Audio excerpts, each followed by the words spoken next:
1637년 영국의 청교도 중에 한 사람인 존이라고 하는 젊은 목사가 아메리칸 드림을 꿈꾸면서 미국에 오게 되었습니다. 그런데 참 안타깝게도 그가 미국에 도착한 지 1년째 되던 해에 폐결핵을 앓게 되어서 의술로도 고칠 수가 없는 그런 상황이 되어졌습니다. 자기가 가지고 있는 돈은 전혀 없고 400권의 책이 전부였지만 이제 얼마 살지 못한다는 것을 그는 직감하고 책을 다 정리를 해서 그 당시에 설립된 매사추세츠주 뉴타운 칼리지에 기증을 하면서 이런 편지를 보냈다고 합니다. 저는 이 땅에 꿈을 가지고 왔습니다. 저는 좀 더 공부를 하고 싶었습니다. 그래서 훌륭한 신학자나 법학자, 과학자가 되고 싶었습니다. 그런데 아쉽게도 주님께서 나를 천국으로 지금 부르고 계십니다. 내가 이 땅에서 이루지 못한 꿈이 후배들과 다음 세대를 통해서 이루어지기를 간절히 기대합니다.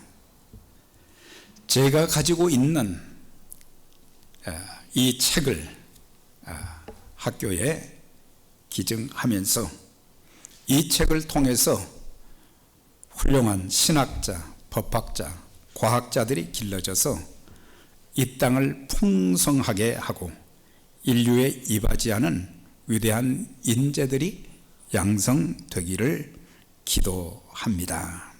그래서 책과 그 편지를 뉴타운 칼리지에 이렇게 보내게 되었어요. 이제 그 책과 편지를 받은 학교의 이사들이 참 진한 감동을 받고 나서 이사들이 결정을 해서 우리 뉴타운 칼리지라고 하지 말고 이 책을 기증한 사람의 이름을 따서 학교를 이렇게 세워 보십시다.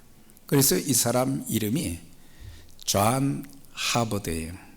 그래서 그의 이름을 따라서 하버드 유니버시티로 바꾸었다고 하는 것입니다. 그가 가진 꿈은 자기가 살았을 때 이룬 것은 아니지만은 그 학교를 통해서 열매를 맺어가고 있는 것을 보게 됩니다. 우리가 이 땅에 살면서 사람마다 나름대로 꿈이 있어요.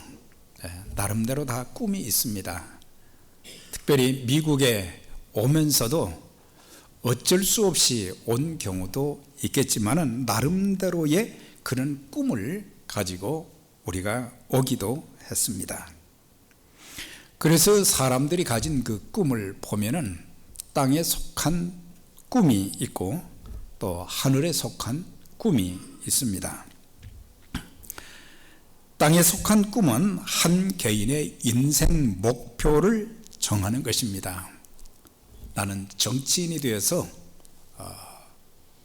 나라의 잘못된 제도를 좀 바꿔야 되겠다. 영국에 노예 제도가 있었잖아요. 윌리엄이라고 하는 한 젊은 청년이 예수 믿고 나서 한 그 꿈을 가진 것이 나는 정치인이 돼야 되겠다. 왜 정치인이 돼야 되느냐? 영국의 노예제도, 이것은 악습이다. 이것을 내가 고치기 위해서는 정치인이 돼야 되겠다. 그래서 28살에 연방 하원 의원이 되고, 그래서 수십 년 동안을 의회에서 싸운 거예요. 그래가지고 그의 나이 62세가 되었을 때 영국의 의회에서는 노예제도를 완전히 폐지한다고 하는 네. 한 사람의 그 꿈이 말이죠. 네. 자기를 위한 출세의 도구로 사용하기 위한 정치인의 꿈이 아닌, 바로 하나님을 위해서. 예수님 알고 나니까 노예제도가 이게 악습이다라는 걸 알게 되고, 그래서 노예제도가 폐지되는데 큰 공헌을 한 사람이 윌리엄인데, 사람들 나름대로 정치인이 되기 원하고, 과학자, 또 나는 교수가 좀 돼야 되겠다, 나는 간호사로, 의사로 또 사람들을 살리는 일을 좀 해야 되겠다, 나는 큰 회사를 경영하는 CEO, 은행 총재, 고급 공무원, 나름대로 이런저런 꿈을 가질 수는 있습니다. 그래서 사람들은 자기가 가진 꿈의 크기만큼 그 결과도 기대할 수 있다. 그러니까 꿈이 없는 사람과 꿈이 있는 사람하고는 천지 차이다 라고 하는 것을 우리에게 가르쳐 주고 있습니다. 그런데 중요한 것은 이런 세상적인 그런 꿈을 가졌다고 할지라도 그리스도인으로서 하나님 나라의 확장과 이 땅의 사람들의 복지를 위해서 쓰임받는다고 하면 그 직책은, 그 포지션은 굉장히 아름다운 것이죠. 그런데 하늘에 속한 꿈은 바로 어떤 꿈이냐?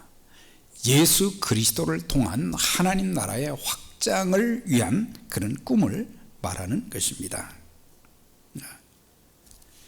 우리 주님께서 이 땅에 오셔서 공생의 사역을 계속 하시면서 비유 설교를 자주 하셨어요. 그러면서 특별히 천국은, 하나님 나라는 이와 같다, 그런 말씀을 자주 하셨어요. 마태복음 13장에도 보면은 그 나와죠. 겨자씨에 대한 비유. 천국은 누룩과 같다. 천국은 진주, 보화와 같다. 천국은 그물과 같다 하시면서, 이제 처음에는 아주 보잘것없었지만 나중에 엄청나게 확장되어지는 하나님 나라의 꿈에 대한 것을 예수님께서 제자들에게 말씀하신 것을 보게 됩니다. 우리가 마태복음 13장을 보면은 천국이라는 단어가 9번이 나오는데, 천국 곧 하나님 나라는 어떤 것인가? 우리가 하나님 나라도 두 가지로 우리가 표현할 수 있습니다. 예수 믿는 사람들이 죽어서 가는 곳, 그러니까 미래적인 천국, 하나님 나라가 있는 거죠. 요한계시록 21장에 있는 말씀 보면은 천국은 어떤 곳인가? 거기에 말씀 보면은 아픈 것이 다시 있지 않다. 우리 교회 성도님들 중에 육신의 참 고통으로 힘들어하는 분들이 적지 않은데, 아픈 것이 다시 있지 아니한 그곳이 하나님 나라다. 거기에는 울 일이 없다. 곡하는 일이 없다. 거기에는 눈물을 흘려야 될 일이 없다. 그곳에는 죽음이 없다. 그곳은 영원한 기쁨과 평화만 있는 곳으로 주님이 계신 곳이다. 그래서 이 땅에 살면서 언젠가 우리가 이 세상을 떠나게 될 것인데, 우리는 하나님 나라에 들어갈 소망을 가지고 살잖아요. 이것을 잃게 되면은 그리스도인다운 삶을 살아갈 수가 없어요.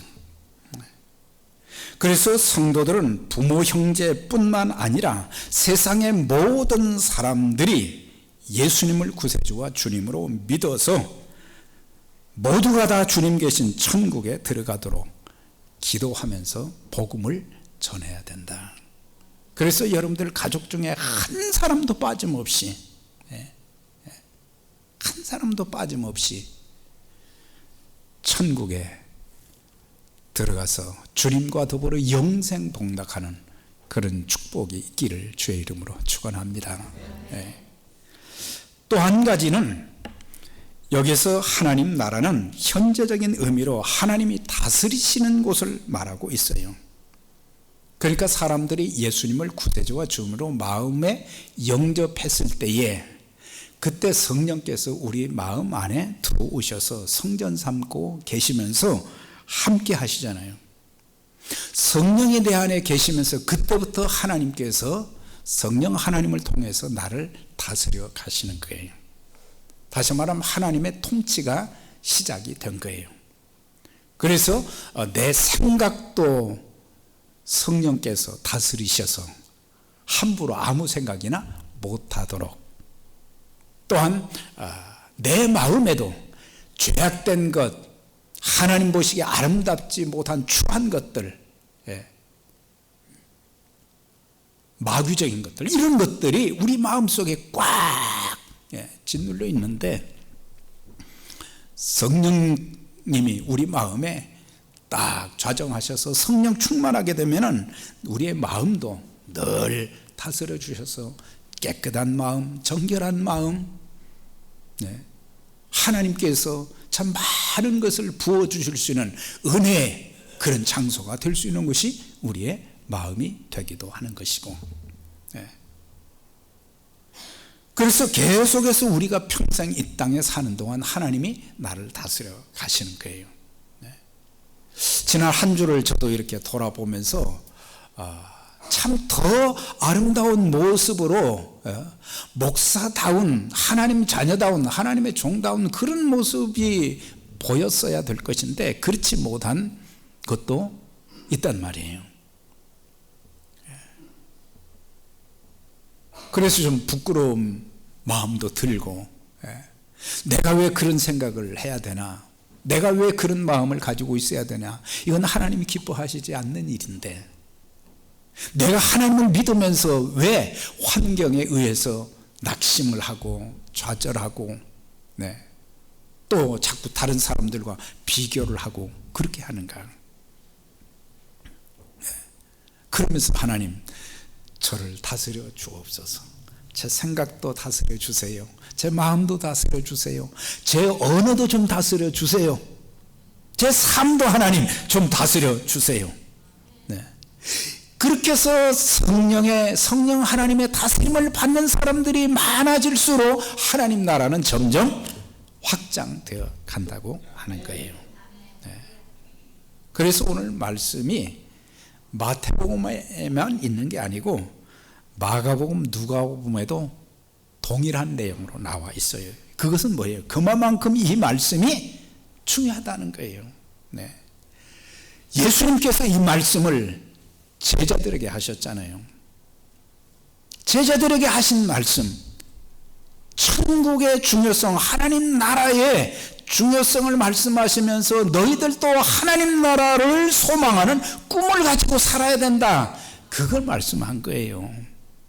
그런데 제자들의 그 모습을 보면 항상 뭐예요? 사람들과 비교해서 누가 더 높은가, 여기에만 관심을 가지고 있었어요. 누가 더 높은가? 누가 더 예수님과 친한가? 주님을 통해서 나중에 주님이 왕이 되시면 오른편 왼편에 앉겠다, 이런 그 욕심에만 사로잡혀 있었지, 주님께서 말씀하시는 본 뜻을 제자들이 깨닫지를 못했어요. 천국은 마치 사람이 자기 밭에 갖다 심은 겨자씨 하나를 같으니 이는 모든 씨보다 작은 것이로되 자란 후에는 나물보다 커서 큰 나무가 되매 공중의 새들이 와서 그 가지에 깃들이느니라. 사람들은 겨자씨를 보면 아주 작다고 그래요. 식물학자들에 의하면 겨자씨는 직경이 1mm, 무게가 1mg, 그거밖에 안 돼요.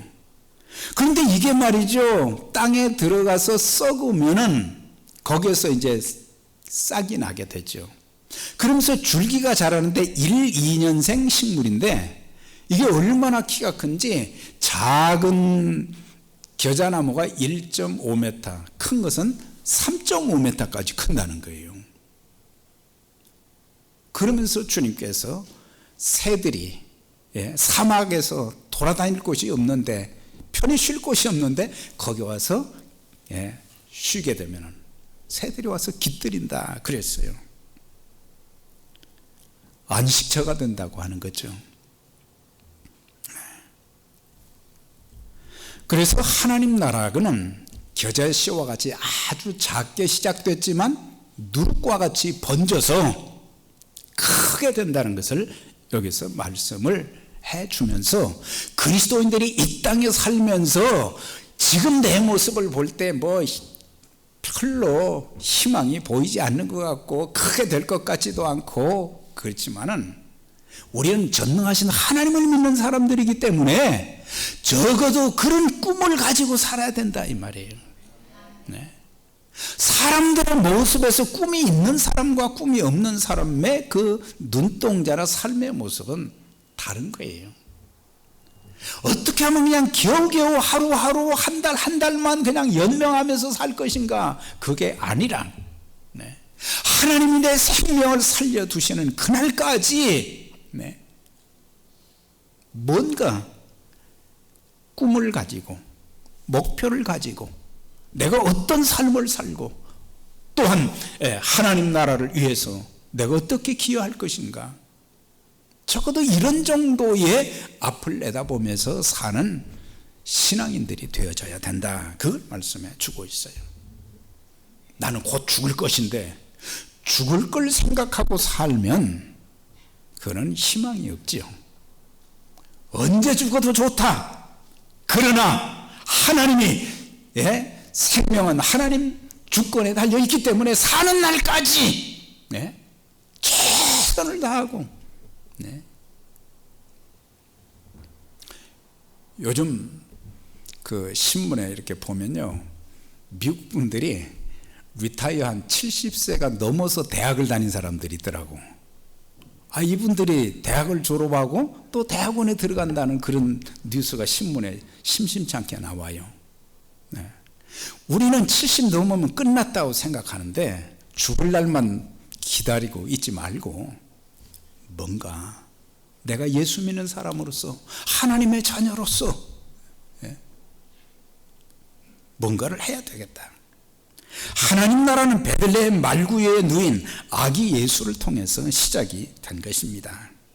예수님이 탄생하셨을 때 사람들은 주목하지 않았어요. 관심도 없었어요. 헤로드 왕도 율법을 연구한다는 서기관들도 제사장들도 그 당시 백성들도, 그 다음에 베들레헴의 여관 주인도 거기서 예수님 탄생하실 수 있도록 자리를 제공했다면, 여관방 하나 제공했다면 엄청 축복을 받았을 건데 그걸 모르고 방 하나도 안 내줬어요. 그런데 그때 당시에 동방의 박사들은, 그 사람들은 유대인들이 아니지만은 바벨론의 박사들이었지만은 다니엘을 통해서 장차 태어날 그리스도에 대한 것을 알게 된 거예요. 별을 연구하다가 별의 인도를 따라서 와가지고 예수님 탄생하신 그곳에 가서 예물을 드리고 또한 경배했던 것을 보게 되죠. 들에서 양치는 목자들, 그런 사람들만 관심을 가졌어요. 그런데 그 주님이 오셔서 33년 만에 젊은 나이에 말이죠, 험하게 십자가를 지시고 고통받으시고 돌아가셨어요. 구원의 역사는 끝난 줄 알았어요. 근데 주님께서 부활하심으로, 하나님께서 그리스도를 살리심으로 인해서 세계 역사가 완전히 바뀌게 되고 그리스도 중심의 역사가 된 거예요. 그래서 주전과 주후가 이렇게 갈라졌잖아요. 주전은 그리스도 오시기 전, 주후는 그리스도 온 이후에. 그러니까 역사의 주인은 누구예요? 예수님이다 라고 하는. 그래서 히스토리라고 하는 거죠. 히스 스토리, 그분의 이야기. 예수님께서 이렇게 33년 동안 특히 공생의 3년 기간 동안 사시면서 12명을 선택해서 12명 가지고 목회를 하셨어요. 세상적으로 보면 이거는 실패한 목회예요. 12명 중에 한 명은 예수님 팔아넘긴 사람이니까. 그런데 주님은 그 제자들을 보시면서 언젠가 이 사람들이 반드시 변화가 될 것이다. 언젠가 성령의 충만함을 받게 될 것이다. 언젠가 그들이 생명을 내걸고 나와 같이 목숨을 내걸고 십자가의 복음을 전하게 될 것이다. 그것을 내다보신 거예요. 그래서 예수님은 그 당시에 참 제자들의 모습을 보면 한심하시기도 하실 것 같았지만은 하나님의 역사를 바라보면서 절대로 낙심하지 아니하고 마지막 순간까지 제자들에게 계속해서 그들을 위해서 기도하시고 말씀을 가르치신 그런 사실을 보게 돼요. 그래서 복음이 예루살렘에서 유대로 사마리아와 땅끝까지 계속해서 소아시아로 유럽으로 전 세계로 아프리카로 퍼져 나갔어요. 복음은 살리는 역사, 변화의 역사, 고치는 역사, 회복의 역사로 나타났던 것을 볼 수가 있어요. 여기 계신 여러분들 다 복음을 받으신, 복음을 통해서 구원 받으신 분들이라 제가 믿습니다. 그런데 복음을 받은 이후에 복음의 역사가 내 심령 속에서, 내 가정에서, 내 삶의 터전에서 이런 역사가 계속해서 일어나고 있는가? 복음은 우리의 마음 속에만 가두어 있는 게 아니란 말이죠. 복음은 죽은 자를 살리는 역사가 막 일어났는데, 그런 역사들이 우리 속에서 계속 일어나야 되는데 그게 안 보인다고 하는 것은 참 안타까운 일이죠. 하나님 나라의 꿈은 희생하는 사람들을 통해서 이루어져 갑니다. 사람이 자기 밭에 갖다 심은 겨자씨 하나 같으니.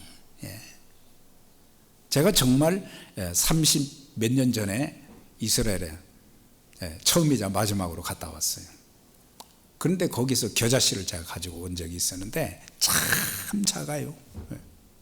그런데 그 다니면서 겨자씨로 인해서 이제 싹이 나고 자란 겨자나무를 이렇게 보니까 뭐 제 키는 저리 가라 할 정도로 그렇게 크더라고요. 겨자씨가 땅에 심겨져 죽을 때 거기서 싹이 나고 자라게 되지, 심겨지지도 않고 죽지도 아니하면 하늘 그대로 있게 되는 것입니다. 우리 주님은 이 땅에 하늘 보좌를 버리시고 오셨다 그랬어요. 사람의 모습을 입고 오셨다. 여기서 끝나면은 이건 문제죠. 그런데 주님은 사람의 모습으로, 종의 모습으로 오셔서 죽기까지 복종하셨고, 그 다음에 십자가에 고난받아 죽으셨어요. 여기서 끝난 게 아니에요. 다시 살아나신 거죠. 다시 살아나셔서 우리 주님 한 분을 통해서 많은 영혼들, 많은 죄인들, 이 세상의 모든 인류가 죄로 인해서 지옥 갈 수밖에 없는데 그런 사람들이 구원받을 수 있는, 죄사함 받을 수 있는 길을 열어주셨다고 하는 사실이에요.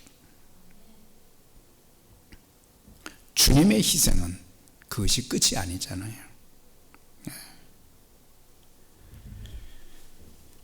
그래서 주님의 희생은 바로 죄인들, 소망이 없는 사람들, 지옥 갈 사람들에게 소망을 주시고, 이 땅에 살면서 하나님의 다스림을 받고 살면서 내가 예수 믿은 다른 사람을 통해서 복음을 받고 구원받은 자로서 이제 내가 또 다른 사람들에게 내가 받은 것처럼 다른 사람들에게 복음을 전하고 그 사람들이 또 지옥 가지 않고 구원받을 수 있도록 그런 역할을 해야 된다는 것을 말씀해 주는 거예요. 복음을 위해서 희생하는 것, 복음을 위해서 드리는 모든 것은 절대 낭비가 아닙니다. 낭비가 아니에요. 왜 왜 선교비를 그렇게 많이 보냅니까?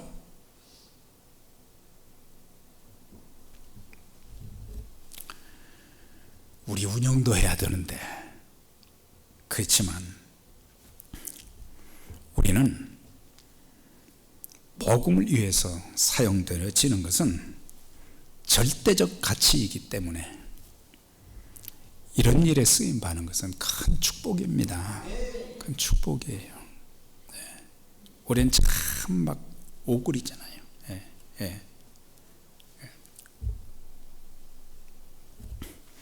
요한복음 12장 24절에 내가 진실로 너희에게 이르노니 한 알에 밀이 땅에 떨어져 죽지 아니하면 한 알 그대로 있고 죽으면 많은 열매를 맺느니라. 농부의 기쁨이 뭐겠습니까? 첫째로 심는 거죠. 그 다음에 땀을 흘리며 가꾸는 거죠. 거름도 주고 잡초도 뽑아주고, 얼마나 애를 씁니까? 그런데 가을에 가면 농부가 씨를 뿌리지 아니했다면, 가꾸는 그런 수고가 없었다고 하면 어떻게 열매를 풍성하게 거둘 수 있겠어요? 오늘 우리는 이런 법칙을 우리의 섬기는 교회에서 그런 것들을 전혀 생각하지 못해요. 우리가 하나님의 축복도 은혜지만 우리가 해야 될 일을 반듯하게 하게 될 때 하나님은 더 놀라운 축복으로 채워주시는 거예요.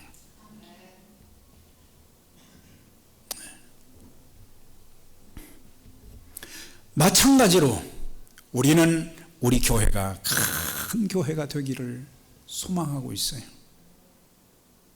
그렇지만 심는 수고가 없어요. 심는 수고가 없어요. 가꾸는 땀 흘리는 수고가 없단 말이에요.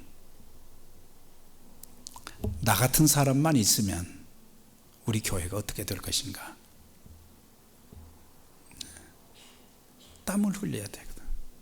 연약한 성도들을 보면은 그들을 격려하고 위로하고 또한 소망을 주고, 그래서 세워주는 역할도 하고 복음을 전하기도 하고, 하나님의 교회에 또 자기에게 주신 은사와 재능과 물질을 가지고 또 헌신도 해야 되고,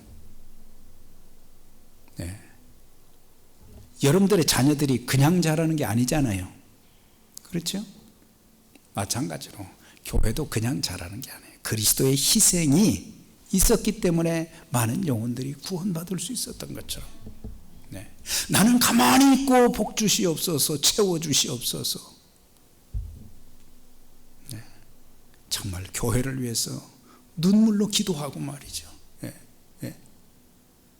하나님, 여기에 구원받는 영혼들이 많아지게 해주시고, 주님의 몸된 우리 교회가 그 일에 더 귀하게 쓰임받도록 하나님 도와주시고, 복음을 전하면서 연약한 영혼들을 세워주고 선교사들을 후원하면서 하나님, 저에게 주어진 하나님께서 위임해 주신 모든 것을 가지고 제가 섬길 수 있도록 도와주세요. 대부분의 그리스도인들이 이런 꿈과 소망보다는 내가 예수 믿고 구원받아서 천국 가는 거, 예수 믿고 부자 되었다는 거, 여기에만 초점이 맞춰져 있지 우리는 다른 것에. 그런데 중요한 것은 너희는 먼저 그의 나라와 그의 의를 구하라, 그리하면 이 모든 것을 더하시리라 하셨어요. 우리가 하나님의 일에 힘쓰면 하나님 복을 주십니다. 날마다 복 좀 주세요, 복 좀 주세요가 아니라, 그래서 적어도 우리는 겨자씨 작은 것 보잘것없는 우리 같은 우리의 모습이 참 겨자씨와 같이 그렇지만은 하나님의 말씀에 순종하고 우리가 쓰임받는다면 큰 역사가 일어날 것이라는 그런 가능성을 볼 수 있는 그런 눈을 가지고 살아야 된다고 하는 거죠. 말씀드린 것처럼 겨자나무는 1.5m에서 3.5m까지 이렇게 자라는데 새들이 와서 깃들인다 그랬죠. 그것이 다가 아니에요. 자, 기록을 찾아보니까 이 겨자나무 전체는 이파리부터 줄기까지 양념, 약재료, 식용으로 다 버릴 것이 하나도 없다고 하는 거예요. 버릴 것이 없다고 하는 거예요. 네. 이처럼 예수 믿는 우리 자신과 우리 가정, 교회가 다른 사람들에게 영혼의 안식처, 평안의 안식처가 되고 그들에게 꿈과 희망을 심어주는 것, 그런 역할을 우리가 해야 된다고 하는 거죠. 하늘의 겨자씨로 중국의 내지 선교를 이끈 영국인 선교사 허드슨 테일러, 1866년에 처음으로 갔는데 그가 그곳에서 사역을 할 때까지만 해도 많은 열매가 없었어요. 그런데 지금은 크리스찬이 개신교회만 1억이 넘는다고 그러잖아요. 하늘의 겨자씨로 인도에서 선교한 침례교 선교사 윌리엄 캐리, 인도가 형편없는 그런 곳인데 제가 최근 기록을 찾아보았더니 개신교인이 7천만 명이래요. 한 사람, 그때는 사람들이 주목을 안 했는데 이 복음의 능력은 대단한 거예요. 복음의 생명력은 놀라운 거예요. 134년 전 한국에서 선교했던 미국인 감리교 목사인 펜셀러, 장로교 목사인 언더우드, 130년 전에 선교의 씨앗을 뿌린 침례교의 말콤 편익, 그 외에 여러 교단의 선교사들이 한국에 와가지고 지금 크리스찬들이 지금은 좀 줄었지만 80년대만 해도 1200만이라고 그랬거든요. 지금은 뭐 한 1000만, 좀 줄은 면도 있지만은. 그래서 그들이 와서 복음을 전하고 학교를 세우고 병원을 세우고 그렇게 해서 한국이 발전하게 된 거예요. 하나님께서 축복하신 거예요. 하늘의 겨자씨로 아프리카의 의례 선교사로 헌신했던 스코틀랜드의 리빙스턴 선교사, 30년 동안 사역을 했는데 열매가 보잘것이 없었다 그래요. 그런데 그런 상황 가운데서 절대로 포기하거나 좌절하지 않았다고 합니다. 하나님께서 나를 통해서 나를 하나님이 쓰시면 더 많은 영혼들이 구원받을 수 있게 만들어 주실 것이다. 그래서 묵묵하게 눈에 보이는 확장이 없어도 묵묵히 기도하면서 그 소명의 길을 감당했다고 합니다. 1857년 12월 달에 캠브리지 대학을 방문해서 다음과 같은 연설을 했다고 해요. 나는 하나님이 나에게 그러한 임무를 수행하도록 맡기신 것에 대해 늘 기뻐해 왔다. 사람들은 내가 아프리카에서 그처럼 많은 시간을 보내면서 희생했다고 말한다.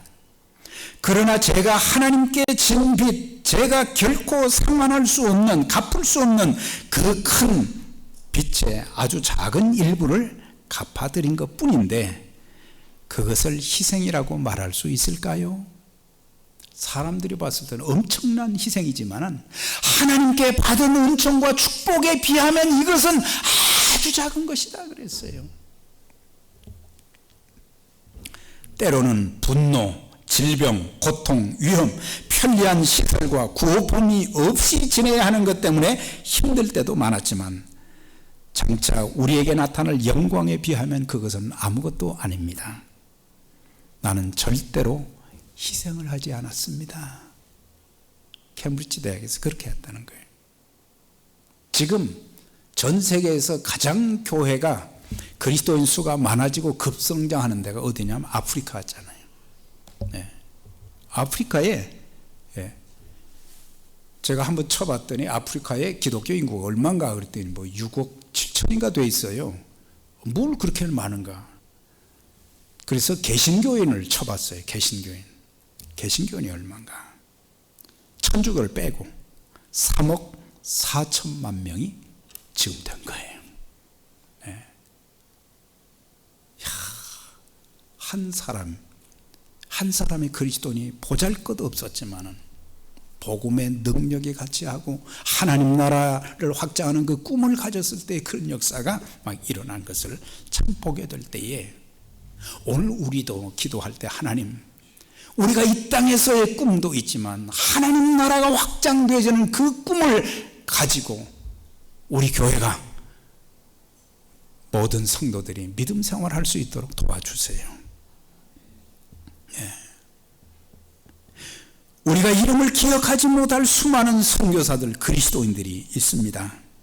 이름 없이 빛도 없이 오직 주님만 바라보고 감사하면서 복음을 감당한, 복음의 사명을 감당한 저들이 처음에는 겨자씨와 같이 별로 보잘것이 없었어요. 그런데 그들의 눈물의 기도와 복음 전한 수고를 통해서 하나님 나라가 놀랍게 확장되어 가고 있어요. 저는 이런 내용들을 소개하는 것으로 끝나기를 원치 않습니다. 우리들을 보면서도 하나님, 나에게도 저들이 가졌던 하나님 나라의 꿈을 주시기 원합니다. 이 꿈을 가지고 우리가 묵묵하게 섬긴다면 계속해서 하나님 나라는 확장되어 갈 것입니다. 주님의 몸된 에베네셀 선교교회도 겨자씨 같은 우리들이 하나님 나라의 꿈을 가지고 신실하게 교회를 섬기고 선교에 주력한다고 하면 하나님 복을 주셔서 큰 겨자나무가 되는 것처럼 하나님께서 그렇게 크게 세워주시리라 믿습니다. 네.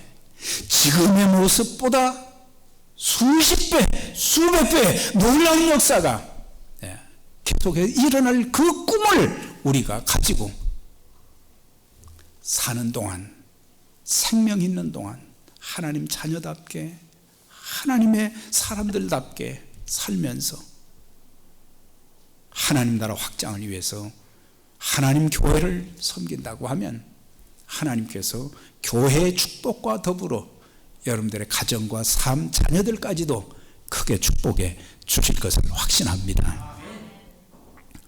사랑하는 여러분, 우리가 이런 꿈, 오늘 설교가 그냥 설교로 끝나지 말고 하나님, 나에게도 내 작은 가슴에도 참 저는 많이 배운 것도 없고 가진 것도 없고 그러지만은 하나님 제 마음속에 그런 꿈을 갖게 해 주시고 이 꿈을 가지고 하나님과 더불어 함께 하나님 나라 확장에 쓰임받는 동역자가 되게 해 주옵소서. 그렇게 할 때 저와 여러분들을 귀하게 사용해 주시고 미래가 있는 에베네셀 선교교회, 하나님께서 마지막 시대 때 복음을 위해서 하나님께 쓰임받는 그런 교회로 굳건하게 세워주실 것을 확실히 믿습니다. 이런 놀라운 역사를 바라보면서 우리 힘들지만 우리가 서로 기도하고 서로 마음을 모으고 손을 붙잡고 연합해서 하나님 뜻을 이루는 일에 하나님 나라 확장에 귀하게 쓰임받는 저와 여러분들이 되시기를 주의 이름으로 축원합니다.